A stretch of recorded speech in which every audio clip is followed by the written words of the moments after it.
विद्यार्थी मित्रांनो, मौल्य ट्युटर या यूट्यूब चॅनलमध्ये आपले हार्दिक स्वागत.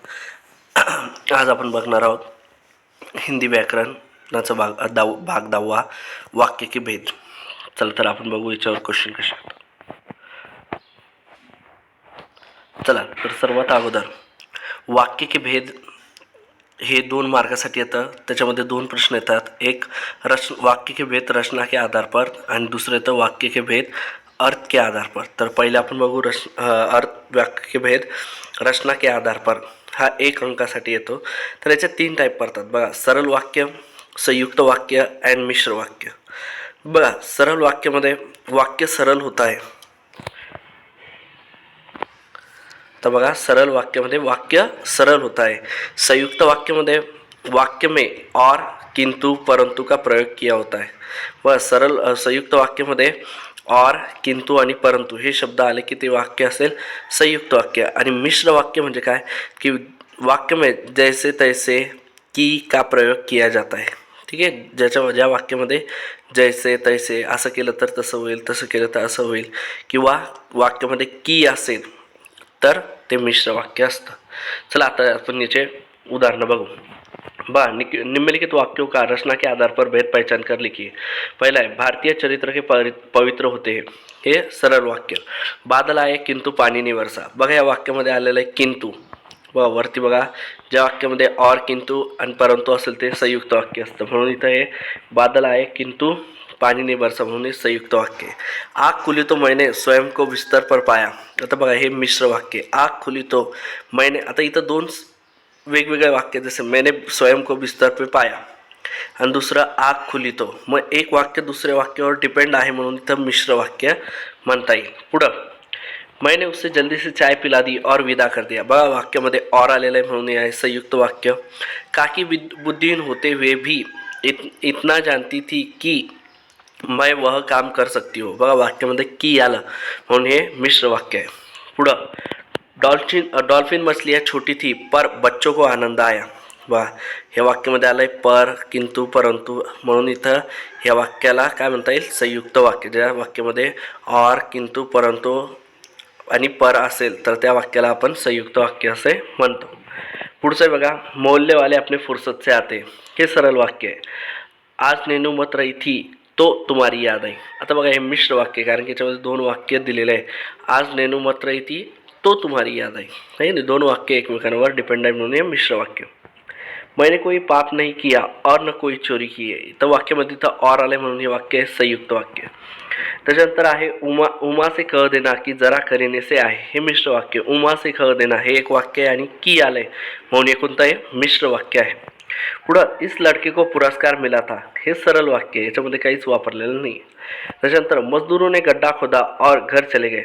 तर इथं वाक्यामध्ये और आलंय म्हणून वाक्याचा प्रकार कोणता आहे संयुक्त वाक्य.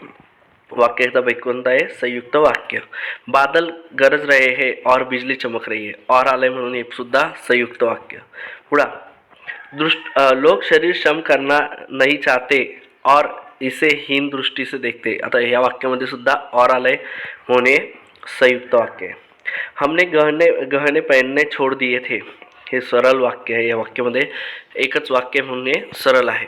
पुढं, हमारी विचारधारा में बड़ा भारी दोष है. हे सुद्धा सरळ वाक्य आहे. पुढे आणखी बघा, मीराबाई कहती है कि अब उन्हें लोकताज का कोई डर नहीं. आता मीराबाई कहती है की वाक्यामध्ये की आलं म्हणून हे काय मिश्र वाक्य. सामाजिक समता का प्रश्न अहिंसा के मार्ग से सुलझेगा. हे सरळ वाक्य आणि एकच वाक्य म्हणून याला आपण सरळ वाक्य म्हणू. उन्होंने रसोई घर की पीपिया टटोली जो खाली थी. आता बघा, इथं 2 वाक्य आहे आणि इथं कॉमा दिलेला आहे म्हणून हे काय मिश्र वाक्य आहे. पुढे, कनस्तरों को ढूंढा, मटकों को ढूंढा परंतु काही कुछ नहीं मिला. आता इथं वापरलं आहे परंतु म्हणून हे कोणतं आहे संयुक्त वाक्य.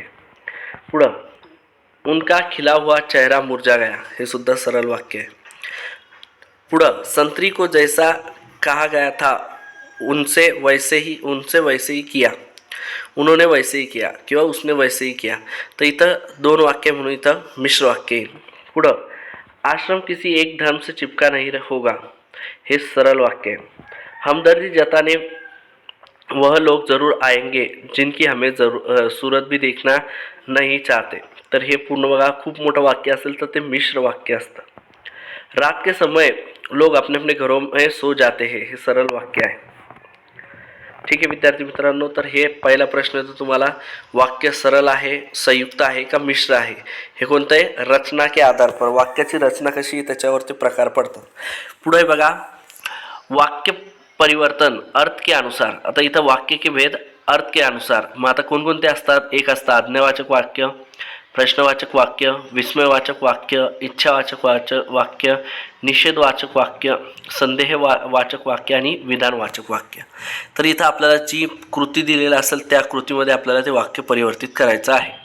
मग इथं बघा, याचा प्रश्न येतो, निम्नलिखित वाक्यों का दी गई सूचना के अनुसार वाक्य परिवर्तन कीजिए. किन्ही एक का, दोन दिलेले असतात, दोघांपैकी एकाचा. तुम्हें अपना ख्याल रखना चाहिए. आता इथं आज्ञावाचक वाक्य, मग आज्ञा इथं द्यायची, तुम अपना ख्याल रखो. मास्टर जी ने पुस्तक लाने के लिए पैसे दिए.